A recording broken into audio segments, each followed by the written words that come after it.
Olá, meus amigos, tudo bem com vocês? Aqui é o pastor Daniel Outeiro e este é o canal A Tribo de Dan. Neste canal nós temos um conteúdo semanal chamado Classe dos Professores.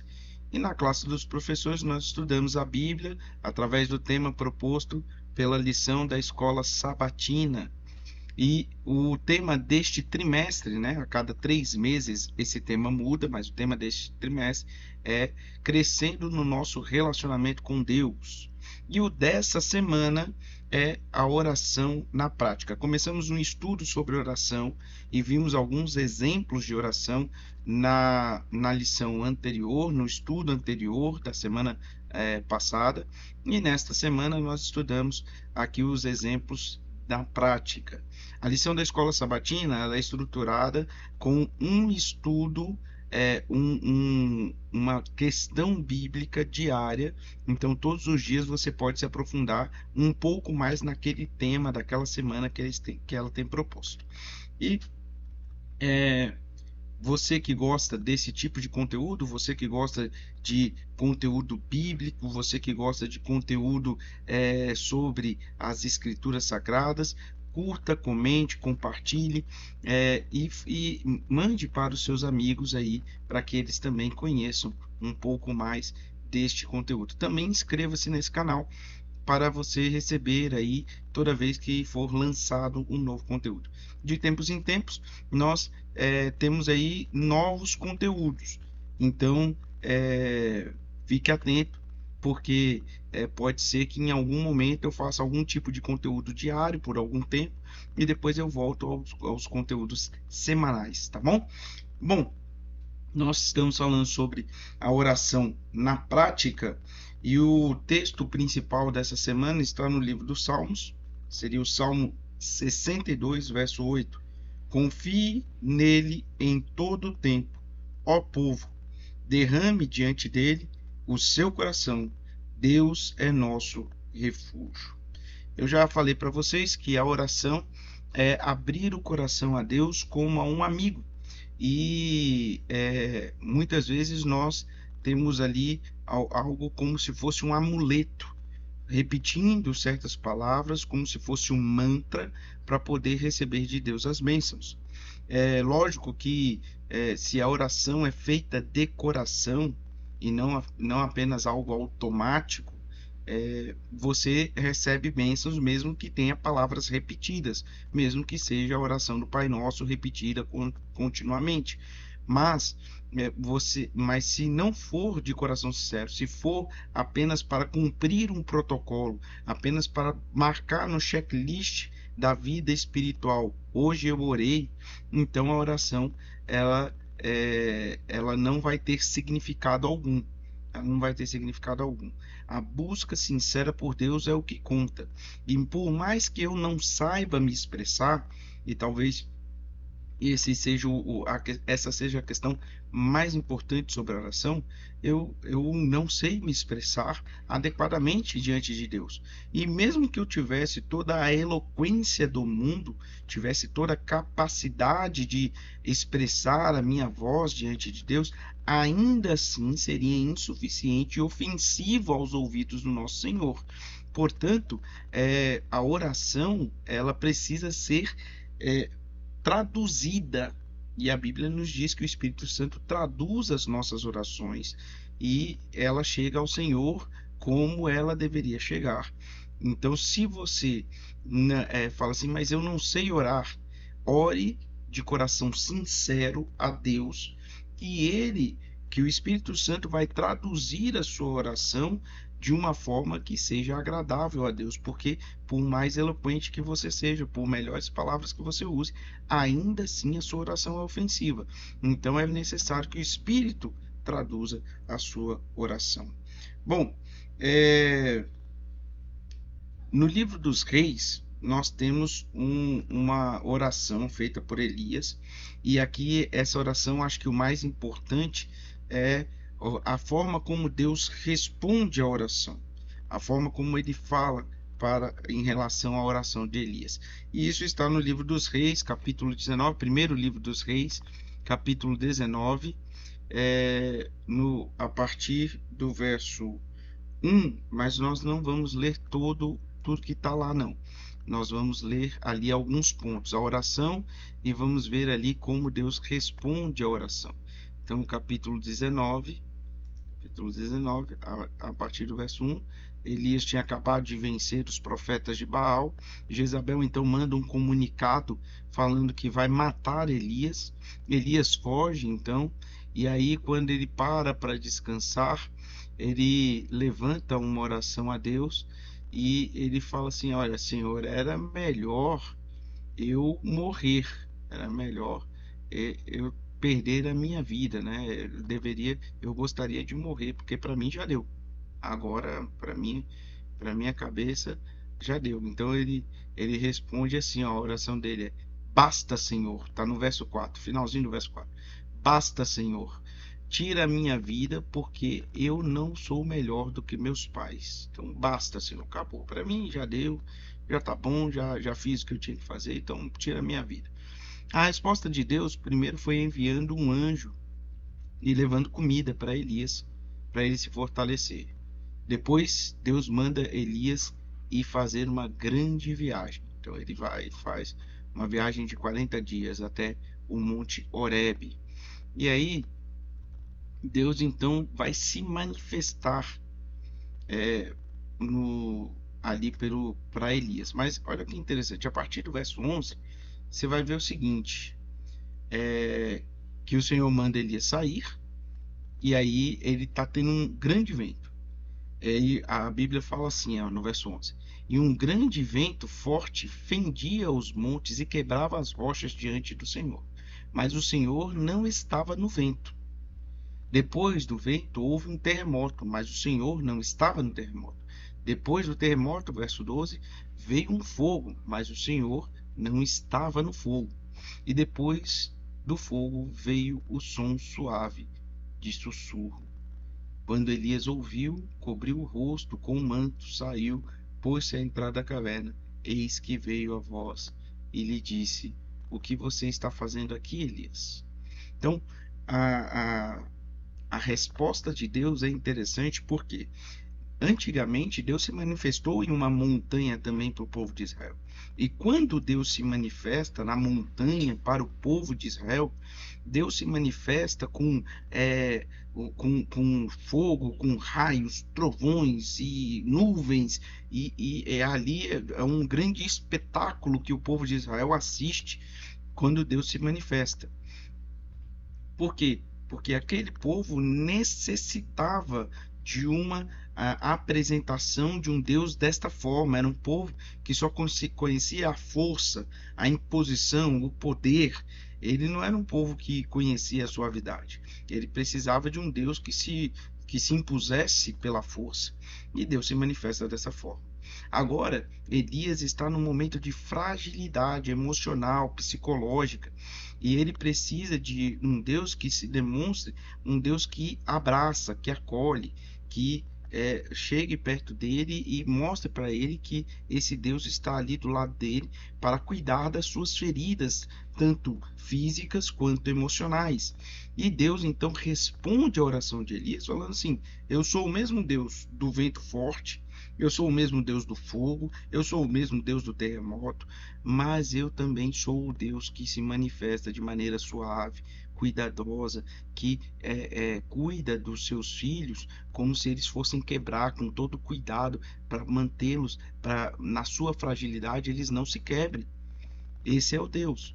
Deus se manifesta e Deus responde à nossa oração, não da forma como nós queremos, mas da forma como nós precisamos.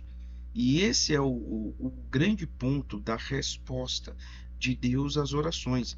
Deus responde às orações como nós precisamos e não como nós queremos. É aquilo que nós precisamos e ele entrega aquilo que nós precisamos. Talvez Elias quisesse um vento forte, terremoto, fogo sobre Jezabel. E Deus fala: eu sou capaz disso. Mas isso não vai curar a sua ferida emocional, a sua ferida psicológica. E isso não vai ser capaz de trazer o ânimo que você precisa para continuar seguindo. É desta forma que Deus age e trabalha conosco. ele trabalha tanto nas nossas questões físicas, emocionais, psicológicas, mas da forma como nós precisamos. E esse é um grande exemplo aí que Elias nos coloca. Uma outra questão aqui sobre a oração é que como Deus responde a nossas orações, né? E aí, assim, não há oração sem resposta. Não há oração sincera sem resposta. O problema é que nós achamos que a resposta de Deus às nossas orações, nós anunciamos para o mundo que Deus respondeu à nossa oração quando ele responde de acordo com aquilo que nós gostaríamos que acontecesse. E nem sempre Deus vai responder a oração como nós gostaríamos. E isso é importante a gente entender. Quando ele diz que não vai fazer algo que nós gostaríamos que ele fizesse, ainda assim é uma resposta. E aí eu gosto da história do endemoniado de Gadara por causa justamente desta demonstração de um Deus que responde não necessariamente como nós queremos, mas da forma como nós precisamos. Nessa história, se você se lembra, quando Jesus chega, o endemoniado vem até ele, e aí Jesus vai expulsar os demônios, estou resumindo a história, e aí eles falam assim, não, nos mande para os porcos. Vamos dizer que isso tenha sido até uma espécie de oração, afinal de contas ele estava falando com o próprio Deus, e Deus estava ouvindo ali o que ele estava falando. E Deus falou, tá bom, mandou para os porcos. Os porcos precipitaram na fenda, né? Eles se jogaram para o mar, e ali vem a população da aldeia ali perto e fala assim, olha, vai embora. Uma outra oração. E Jesus fala, tá bom, eu vou embora. E então vem o homem liberto. E ele chega para Jesus, deixa eu ir com você. E Jesus fala, não, você precisa ficar. De todas as orações que foram feitas, talvez aquele que nós achássemos que deveria mais ter a sua oração atendida era o do homem que acabou de ser liberto. Talvez a oração que fosse mais interessante para Jesus atender fosse a do homem liberto.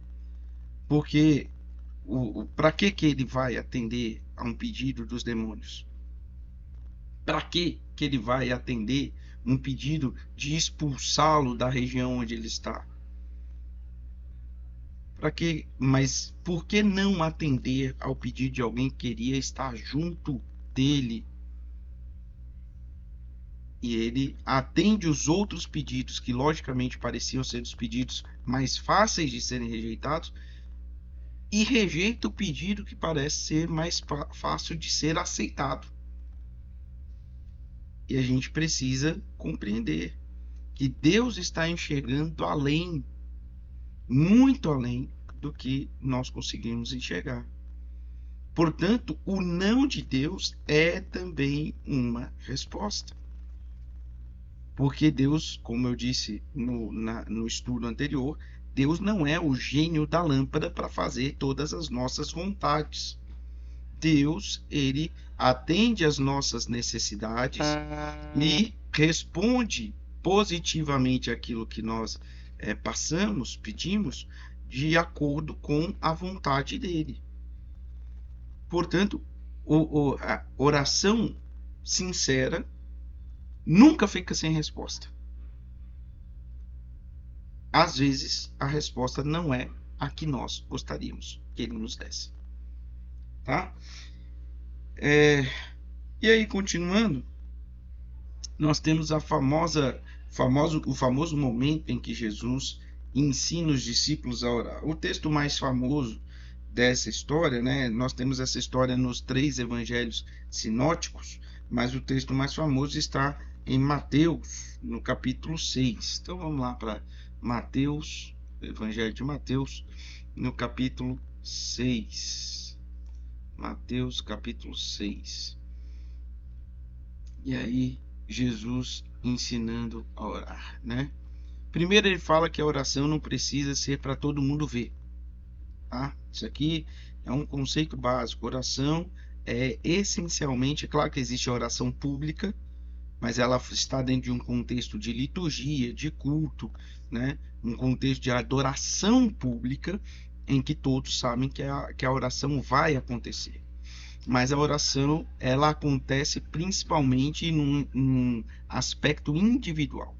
A oração pública, ela, é, ela tem pouca relevância se quem está orando não tem uma vida de oração particular, uma vida de oração privada.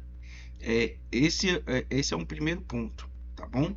Então, aí depois Jesus vai e é, dita uma oração para os discípulos entenderem como ela é.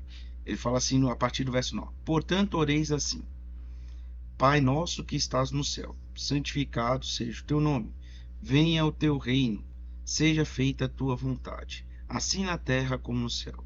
O pão nosso de cada dia nos dai hoje, e perdoa as nossas dívidas, assim como nós perdoamos os nossos devedores. E não nos deixe cair em tentação, mas livra-nos do mal, pois teu é o reino, o poder e a glória para sempre. Amém. Então, alguns pontos, alguns aspectos desta oração, o ponto que Jesus volta na oração para explicar. Ele fala assim: Pai nosso que estás no céu. Então, o primeiro ponto dessa oração é Deus, mas também é nosso Pai. Portanto, Deus, ele olha para nós como filhos que ele quer desenvolver, que ele quer que se aproximem da imagem e semelhança dele, que ele quer que sejam salvos, né? Ele é nosso Pai. Mas é o nosso Pai que é Deus, por isso santificado seja o teu nome, ou seja, santificado, seja exaltado, seja engrandecido. O nome de Deus na nossa vida, ele tem que ser cada vez mais elevado. E elevar o nome de Deus é que as pessoas reconheçam em nossas ações o Deus que nós tememos, tá bom? O Deus que nós engrandecemos, o Deus que nós respeitamos. Venha o teu reino, seja feita a tua vontade, assim na terra como no céu. Esse trecho da oração é mais uma vez colocando o reino de Deus. O que é vir o reino de Deus? É que a vontade de Deus seja feita aqui na terra. Um exemplo rápido dessa situação é a própria vida de Jó. O diabo ele usa de uma expressão irônica para dizer que a terra é dele quando ele está diante de Deus, ali no livro de Jó, né? Ele usa de uma expressão irônica, assim, né? Deus pergunta: de onde você vem? Aí ele fala: de passear e rodear pela terra, ou seja, eu vim dos meus domínios. Aí Deus fala assim: ah, é teu domínio? Você viu Jó? Se é teu, por que Jó está lá? Então, quando nós fazemos a vontade de Deus, nós demonstramos o reino de Deus. Nós apresentamos o domínio de Deus sobre a terra. E vir o reino de Deus é o lugar onde a vontade de Deus é exercida soberanamente. Ok? Então, vem o teu reino. Aí, uma vez que o reino de Deus e a vontade de Deus são elevados, finalmente nós chegamos nas nossas necessidades. Olha o grau de hierarquia. Primeiro as coisas de Deus, depois ele e Jesus coloca aí no Sermão da Montanha, né, sobre buscar em primeiro o reino de Deus e a sua vontade, e todas as outras coisas serão acrescentadas, todas as outras coisas que nós precisamos, o Salmo 23, que nós necessitamos, né, as outras coisas daquilo que a gente que sem aquilo nós não poderíamos ter uma vida para honrar a Deus. Então, buscar em primeiro lugar o reino de Deus e a sua vontade, e o resto será acrescentado, né? Então, o pão nosso de cada dia nos dai hoje vem só depois de atendermos aquilo que Deus, que é a vontade de Deus, porque nós que somos servos de Deus, de fato e de verdade, não colocamos as nossas questões e as nossas prioridades acima da vontade de Deus. Apesar dele nos colocar em alta consideração, nós respondemos a isso de forma a colocarmos a nossa própria vida, tudo que nós temos, em segundo lugar. Não à toa, quem escreveu esse livro, Mateus, entregou a vida por causa do Evangelho. E todos os outros discípulos, com exceção de João, que foram fiéis a Deus, né? Porque aí nós temos Judas também. Judas, ele não entregou a vida por causa do Evangelho, porque ele não foi fiel. João não entregou a vida, ele entregou a vida dele para o Evangelho, mas não perdeu a vida por causa do Evangelho, porque ele morreu de morte natural, né? Ele chegou ao fim da vida dele de maneira natural. Agora, todos os outros 10 entregaram a vida, e aí nós podemos incluir Matias, que substituiu Judas, então são 11. Nós podemos incluir aí também Paulo, que foi chamado apóstolo pelo próprio Jesus, né? Foi chamado ao apostolado pelo próprio Jesus. Então, 12 seguidores de Cristo entregaram a vida. A vida deles era menos importante do que o Evangelho. Um verdadeiro discípulo de Cristo entende exatamente isso. O Evangelho é acima de tudo, acima de qualquer coisa. Não há nada mais importante do que o Evangelho. O Evangelho é por aquilo que nós vivemos. E se for para abrir mão do Evangelho, é melhor abrir mão da nossa vida.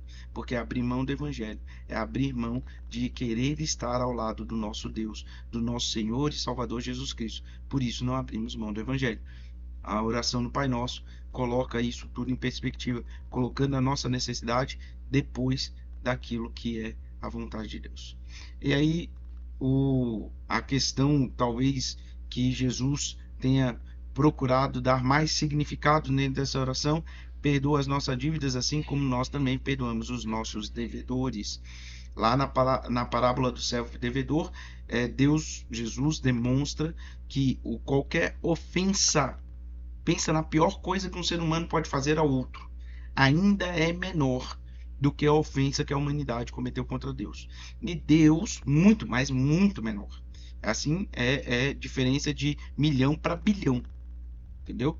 Nós ofendemos a Deus na casa do bilhão. E um ser humano pode ofender outro na casa do milhão. Essa é a diferença. Tá? Essa é a grande diferença. Então, a ofensa que um outro ser humano faz, se nós somos incapazes de perdoar, por que gostaríamos de que Deus perdoasse a ofensa que nós cometemos contra ele? Então essa é a parte central ou a parte que Jesus vai dar mais importância, a parte do perdão. E o perdão tem afastado, a falta de perdão tem afastado as pessoas de Cristo. Muitas pessoas têm se afastado do Evangelho, afastado da igreja, afastado de Cristo, afastado da comunhão. Por quê? Porque não sabem perdoar. E aí querem entrar no céu. É impressionante. Aí querem entrar no céu. As pessoas não querem perdoar, querem ser perdoadas, não querem estar no convívio dos irmãos, mas querem estar no mesmo céu que esses irmãos vão estar. O perdão é uma questão essencial para a vida cristã, né? E não deixeis cair em tentação, mas livrai-nos do mal. É a busca, primeiro, para que a tentação, referindo à frase anterior, a tentação de não perdoar, ela não exista na nossa vida. E livrar do mal é nos livrar não dos perigos deste mundo, mas nos livrar do pecado acima de tudo. O mal, em essência, é o pecado. Essa conclusão, pois teu reino, poder e a glória para sempre, amém, parece ser uma conclusão comum da época, mas nos mais antigos e melhores manuscritos essa conclusão não estava. Apesar dela não ter nenhum erro teológico, apesar dela não mudar em nada a fé, apesar dela só reafirmar pontos da fé que já existem, parece ser uma conclusão comum que os primeiros cristãos faziam, não é algo que Mateus colocou no texto, tá bom? Não parece ser algo que Mateus colocou no texto. Quando Jesus volta, recapitula essa oração, explica a oração nos versos seguintes, ele fala assim: porque se perdoarem aos outros a ofensa deles, também o Pai de vocês que está no céu perdoará vocês. Se, porém, não perdoarem aos outros as ofensas dele, também o Pai de vocês não perdoará as ofensas de vocês. Tá bom? Então, Jesus, essa parte do perdão que eu já expliquei, é tão importante que Jesus volta a ela, reafirma ela. De toda a oração é a parte que ele decide explicar, fazer um parênteses no seu discurso para explicar exclusivamente. Tá bom? Bom,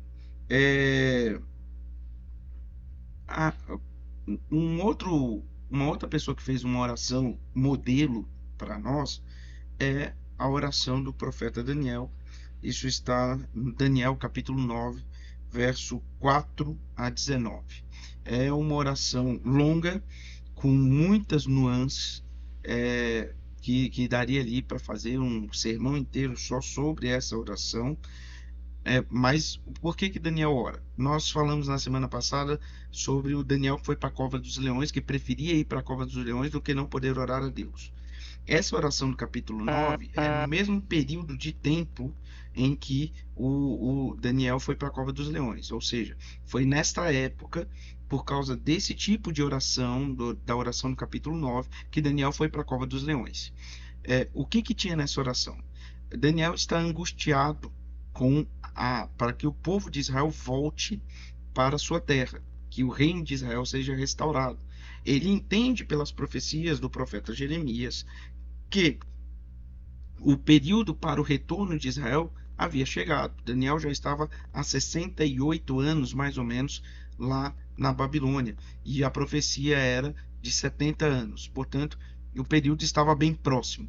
E ele entende pela Bíblia, através do livro de Levítico, principalmente capítulo 26, onde tem as bênçãos e as maldições da aliança, ele entende que, mesmo quebrando a aliança, mesmo sofrendo todo o processo de maldição, mesmo recebendo a maior maldição descrita nesse processo, que é o exílio,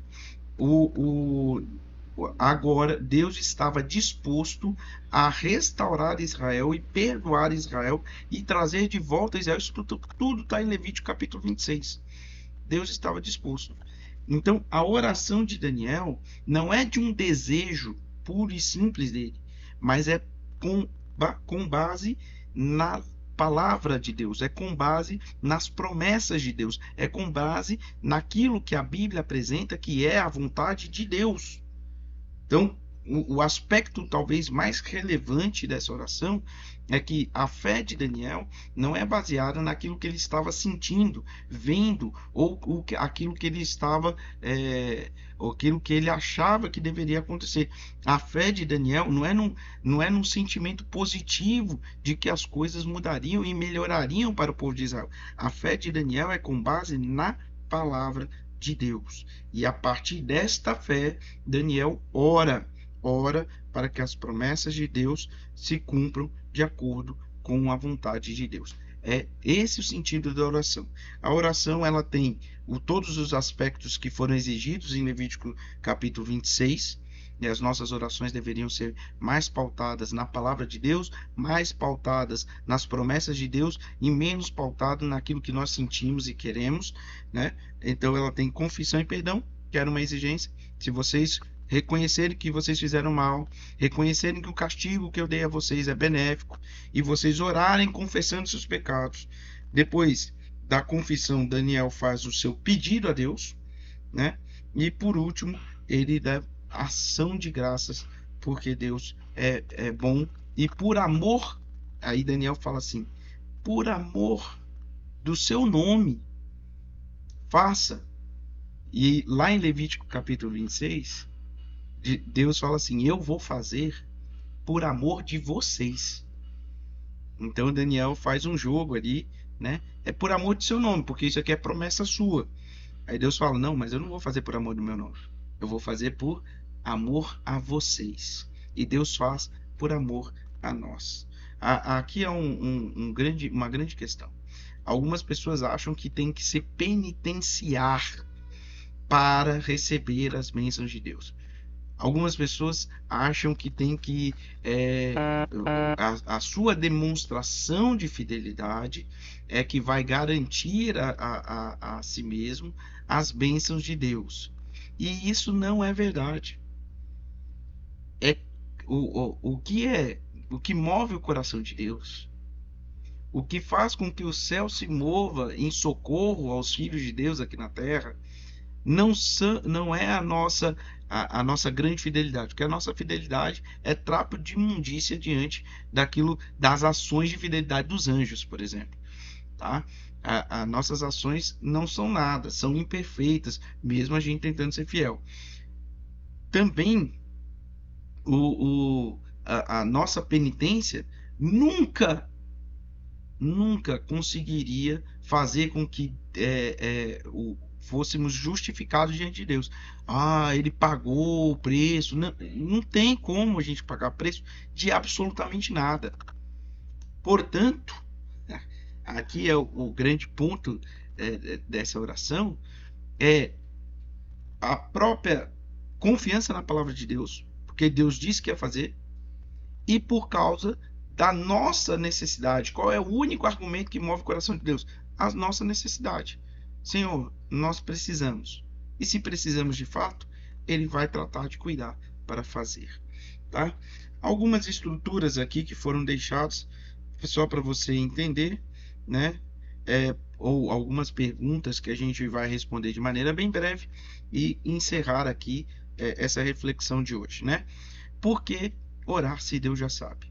A oração não tem a ver com o que Deus sabe ou deixa de saber. A oração, ela tem a ver com o que ela muda em nós. Eu cheguei a comentar isso no estudo anterior. A oração, ela tem a ver com o que Deus muda em nós, ou o que ela produz em nós. Quando eu peço a Deus, mesmo sabendo que ele sabe a minha necessidade, quando eu falo com ele, em mim é criado um vínculo de dependência de Deus. Quando eu agradeço a Deus, por mais que ele saiba que eu tenho um coração grato, eu crio em mim um vínculo de confiança e de reconhecimento em Deus. Por isso que é tão importante agradecer. Por isso que é tão importante agradecer, mesmo que Deus saiba. Por isso que é tão importante pedir, mesmo que ele já saiba. Porque ao pedir e ao agradecer, criamos esse vínculo de dependência de Deus e de confiança em Deus. Fora outras questões, né? Se a oração é abrir o coração a Deus como um amigo, isso vai muito além de pedir e agradecer, né? Há um texto da escritora Ellen White que fala assim: a oração não faz Deus descer a nós, mas nos eleva a Ele. A oração nos eleva a Deus, ou seja, ela não muda Deus, ela muda a nós. Por isso que nós oramos, mesmo que Ele já saiba de tudo. Por que orar como tudo vai bem? Porque oração não é uma questão de necessidade pura e simplesmente. A oração é uma questão de relacionamento. Por que eu paro para conversar com a minha esposa todos os dias? Por que a gente para ligar para os nossos amigos, mesmo quando a gente não precisa de nenhum favor deles? Porque nós temos uma questão de relacionamento. Tá bom? Qual é o papel da fé na oração? A fé é a base do relacionamento com Deus. Sem essa base, tudo desmorona. E como eu já havia dito em outros estudos, fé não é a questão de sentir, fé não é questão pura e simplesmente de você enxergar alguma coisa. Fé é uma questão de confiar na palavra de Deus, confiar no nosso Deus. E a confiança é a base de qualquer relacionamento. Você não se relaciona com nada, nem ninguém que você não confia. O nome desta confiança no nosso relacionamento com Deus é fé. É fé. Então, Não há como se relacionar com Deus sem fé. Com quem devo orar? Com todo mundo. E por todo mundo. Nós devemos orar. Com todos. Com todos e por todos. Se é para nós orarmos pelos nossos inimigos, como Jesus nos pediu, né? Amem os seus inimigos, orem por quem te persegue.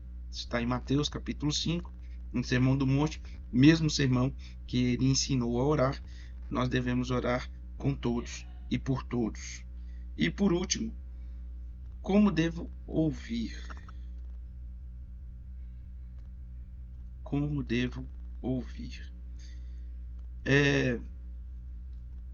O ouvir é o ouvir com o coração humilde diante da resposta de Deus. Mesmo que essa resposta não seja aquela que você gostaria de ter. Confiando que essa resposta é a melhor para a sua vida. Nós somos diante de Deus como crianças. Crianças que estão muitas vezes querendo colocar o dedo na tomada. E vamos levar um choque. Vamos ficar mal, vamos colocar a nossa vida em risco fazendo isso. Uma criança que quer colocar o dedo na tomada não entende por que o pai tira ela daquela direção, por que o pai repreende, por que o pai a impede, por que o pai diz não. Porque ela não entende o risco que ela está passando. Mas ela fala, eu quero, e o pai fala, não, não vou te entregar, não vou deixar. Deus age assim conosco. Quando nós oramos falando, eu quero, Senhor, eu quero. Mas Deus sabe que aquilo é como se fosse uma criança colocando o dedo na tomada. Deus fala, não, eu não vou deixar você continuar. Ele vai nos tirar daquele caminho. Ele vai mudar a nossa rota. Ele vai nos repreender. Porque Ele sabe que se nós chegarmos no nosso objetivo, nossa vida estará em risco. E é por isso que Ele nos impede. Uma criança, muitas vezes, não tem a capacidade de entender por que o pai foi tão severo ao impedi-la de ter aquilo que ela gostaria. Mas nós que já temos certa compreensão, por mais que não consigamos enxergar lá na frente, por mais que a nossa perspectiva fosse que se nós tivéssemos aquilo que estamos pedindo a Deus e Ele não nos dá, era uma coisa boa, nós humildemente aceitamos o não de Deus e o sim de Deus, sabendo que isto era o melhor que poderia acontecer para a nossa existência eterna. Não estou falando de existência mundana, não estou falando de existência que acaba, estou falando de eternidade. E para a nossa eternidade, o não de Deus é muito significativo. O sim de Deus é muito significativo. Então, como devo ouvir as respostas de Deus? Com um coração humilde. Ela vem de muitas formas, por muitas maneiras, mas da forma como ela vier, ela deve vir a um coração que está curvado à vontade de Deus. Nunca deixe de orar. Orai sem cessar. É o que o Espírito nos pede através da Bíblia. Orai sem cessar. E receba as respostas da sua oração humildemente, mesmo que ela seja diferente daquilo que você gostaria. E que Deus abençoe você.